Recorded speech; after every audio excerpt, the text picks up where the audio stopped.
हम ह्यूमंस को इवॉल्व हुए 50,000 साल से भी ज़्यादा समय हो गया है और इन 50,000 सालों में हमने बहुत सारे इन्वेंशन किए हैं, जैसे कि बिल्डिंग, डिवाइस, आर्टिफैक्ट्स। पर इनमें से एक चीज़ जो इन सब चीज़ों को हमारे पास लाने में हमारी हेल्प करती है, जिसका यूज़ करके हम इन चीज़ों को खरीद सकते हैं, वो है पैसा। वो कहाँ से आया? चलिए इस वीडियो में पता करते हैं कि पैसा कहाँ से आया।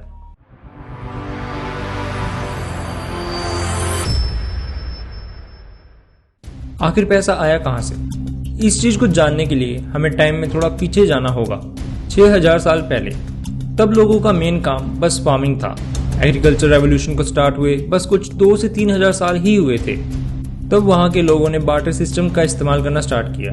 बार्टर सिस्टम यानी चीज के बदले चीज, मतलब जिसको जो चीज चाहिए वो उस चीज के बदले में उसके पास जो चीज है वो उसे दे सकता है।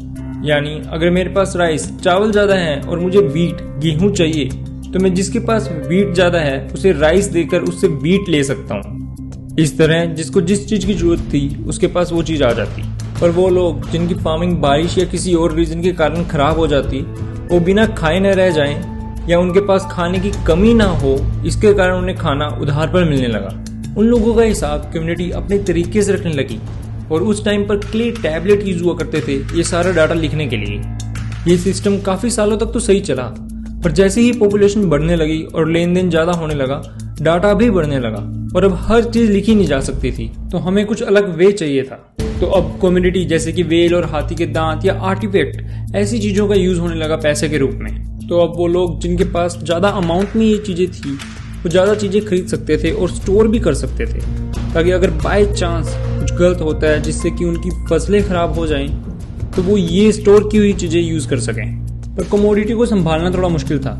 ये खराब तो नहीं होती थी बाकी चीजों की जैसे, पर इनमें भी काफी कमियां थी, जैसे कि वैल्यू लगाना। हो सकता है पर्सन ए के लिए उस कमोडिटी की वैल्यू ज्यादा हो पर पर्सन बी के लिए नहीं, तो कुछ ऐसा चाहिए था जिसकी वैल्यू लगाना आसान हो। तो यहाँ इन्वेंशन हुआ मेटल मनी का।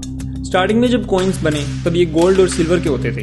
इन पर अलग अलग टाइप्स की पिक्चर्स या कोई एनिमल या फिर कोई इंपॉर्टेंट सिंबल बने होते थे। कॉइन्स के बहुत सारे फायदे थे, जैसे कि इनकी वैल्यू लगाना आसान था 2 पर्सन्स के लिए। इन्हें जब भी दूसरे देशों में लेके जाया जाता तो इनकी वैल्यू सेम रहती, क्योंकि ये बहुत ज्यादा इंपॉर्टेंट मेटल से बने होते थे, जैसे कि गोल्ड और सिल्वर।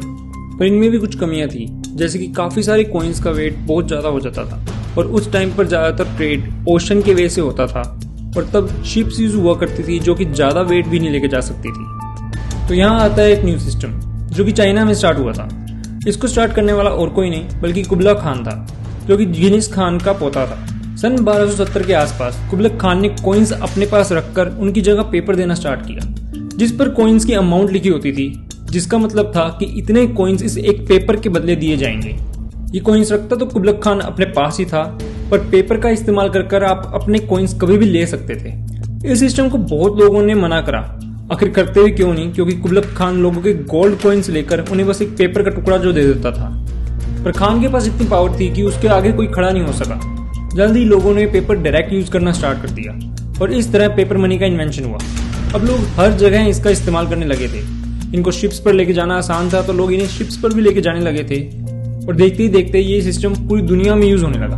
और इससे एक नई चीज का इन्वेंशन हुआ, बैंक्स। अब अलग अलग बैंक्स अपनी पेपर मनी भी देने लगे थे कॉइन्स के बदले, तो लोगों ने बड़े आराम से कॉइन्स देकर पेपर मनी लेना आसान समझा, क्योंकि इन्हें संभालना आसान था।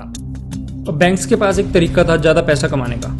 बैंक्स जितने कॉइन्स उनके पास थे उससे ज्यादा पेपर मनी देने लगे, जिसके कारण मार्केट में पेपर मनी ज्यादा हो गई, जिसके कारण एक नई मुसीबत सामने आई, इन्फ्लेशन। अब ज्यादा पेपर मनी होने के कारण सब चीजें महंगी होने लगी और जैसे ही लोग अपनी मनी निकलवाने बैंक के पास गए तो पता चला कि बैंक के पास इतना पैसा ही नहीं था कि सबको पेपर मनी के बदले कॉइन्स दे सके। और ऐसे ही बैंक्स का टाइम तब खत्म हो गया, पर थोड़े टाइम के लिए बस।